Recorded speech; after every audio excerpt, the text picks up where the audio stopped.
Hey guys, welcome back to the Alfmarches channel. Since it's now been a month, I figured it was time for everyone to get back in the loop of all the adventures that took place in May. So without further ado, we welcome back our mysterious and strange Mage of Grey to tell us all about what has happened recently. Bye-bye. Within a tremendous vault in the Keep of Grey, where our adventurers organize, the familiar psychic gathers our first group.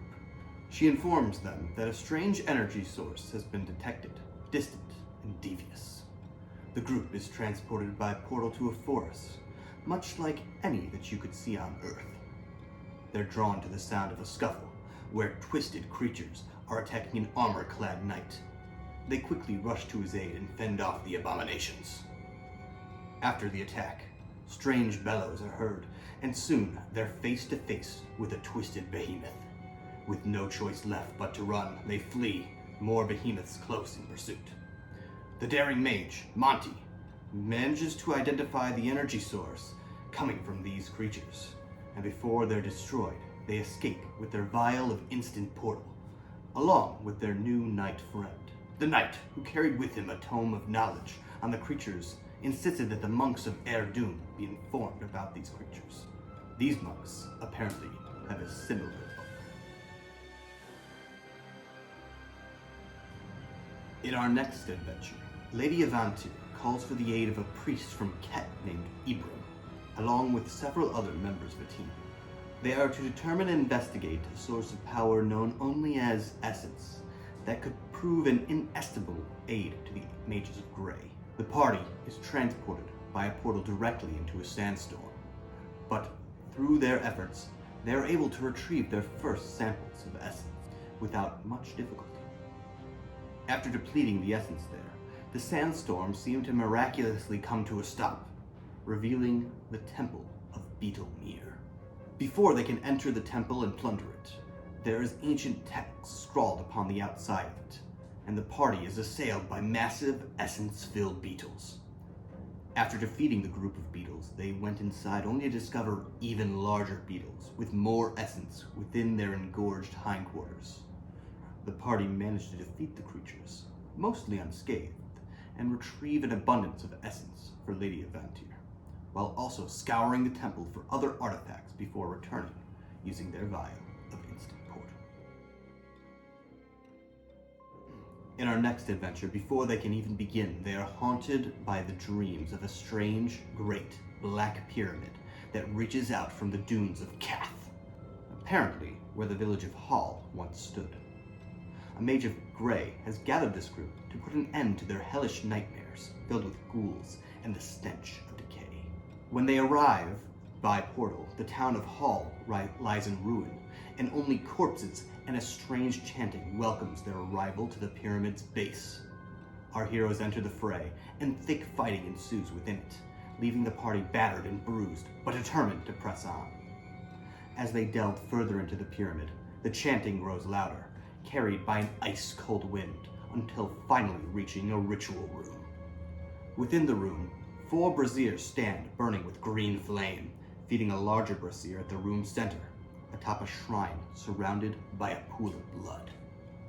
Oh, did I mention there were giant slime cubes also milling about the room? Despite their efforts, some of the flames eventually reach the pool, and from the ritual, 2 snake people rise.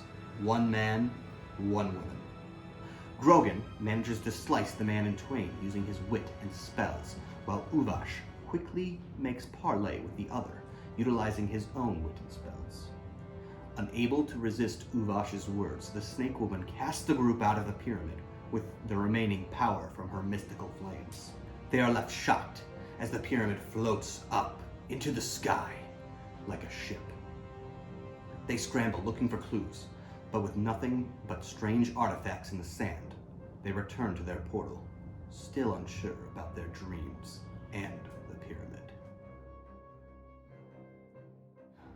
In the following adventure, a group of adventurers meet in King Hendric's court, a popular tavern in Grey, where 2 individuals, a Gerblin named Barnock and a human named Zero, are competing for the crowd to support one of the 2 rival houses of Grey.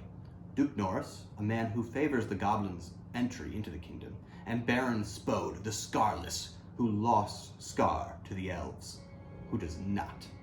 After supporting Barnock, Zero is chased out of the hall and they begin looking for their contact, Giblet, a Gerblin who apparently has possession of an artifact of great power. As they go to enter his room, a strange and mystical portal transports them to a ghostly place where the Iron Heart moon looms overhead.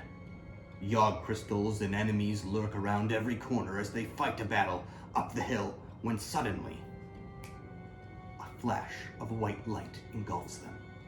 They awaken in a metal chamber that shakes and rattles and heaves while following the Gerblin's footprints towards yet another portal. This formula of jumping through portals and being assailed by all sorts of danger as a constant threat, trying to track down where they hoped to find Giblet. They eventually reach a massive stone pillar in Scar, and they find the Gerblin, covered in red runes, his mind faltering, and he somehow transports them back to the keep. In the next adventure, Lady Advantier again calls for the aid of the adventurers here in Grey. Fafnir Stonestriker wishes to exhume the halls of his ancestors, long sealed in ages past within the Himalaya Mountains. They're sent to retrieve the crown of the Stonestriker family and return it, and are promptly transported by portal again to the entrance hall of this ancient dwarven city. The myriad of halls is a maze in which they delve into, seeking their quarry. It isn't long before the party encounters foes and long-abandoned treasure. Swarms of hungry bats assault them in the ruined temple, and the sound of fighting draws a harrowing number of the undead towards them. Stonesaw, in confusion, crushes his vial of instant portal and is sucked back to the keep amid the fighting. The others struggle to hold back wave after wave of undead. Volix and Dark both fall to the creatures. A procession of strange dwarves arrives and captures Durg and Span soon after, and they awaken in cells from their captors. In nearby cells, Dusty and Dash, who were also sent here for the same mission, have been trapped for some time by the dwarves. The newfound friends make a hasty escape, using their vials of instant portal after finding their gear and dead companions in a nearby room. With our next group, Verkin Fernale, who is an archaeologist and trader that's operating in the jungles of Eastern Cath, has gathered our adventurers. They're sent to meet Verkin in regards to the trade with the Agnar riders who dwell there, specifically their leader High-Rock. Fernale says that dealing with High-Rock will allow the group to find the Tomb of the Black Song, something long lost and of important archaeological relevancy. The group sets out into Agnari territory and are greeted with spear points of goblins and the teeth of the Agnar soon after. But with cool heads, they decide to parley and ask to speak with High-Rock, to which the Gerblins manage to agree with. High-Rock tells them that a particularly large and violent Agnar has threatened the stability of the Agnari and requests their aid in dealing with it, saying that spears and teeth are the only solution to this problem. The party agrees and sets out to face this blood-crazed Agnar. A long and brutal fight begins in which Anirem nearly dies twice. The Agnar regenerates due to some strange glyph upon its head, as the party stabs, burns, blasts, and smashes it, until eventually it is little more than a heap of flesh. High-Rock is less than pleased that they could not calm the beast, but happy that the problem is dealt with, and rewards them with small gifts as our group returns home. In our final adventure, the milky-eyed psychic recruits a few brave souls to go and look for the missing wizard Kazgat, a powerful and useful wizard for the Mages of Grey, and are transported to Fort Anvil in Olo to find him. After thoroughly investigating the fort for any clues, they set off into the snow to his last known location, a small cabin in which he resides. They face an avalanche, but manage to escape, then come across one of the mighty ice drakes of Olo named Guradin.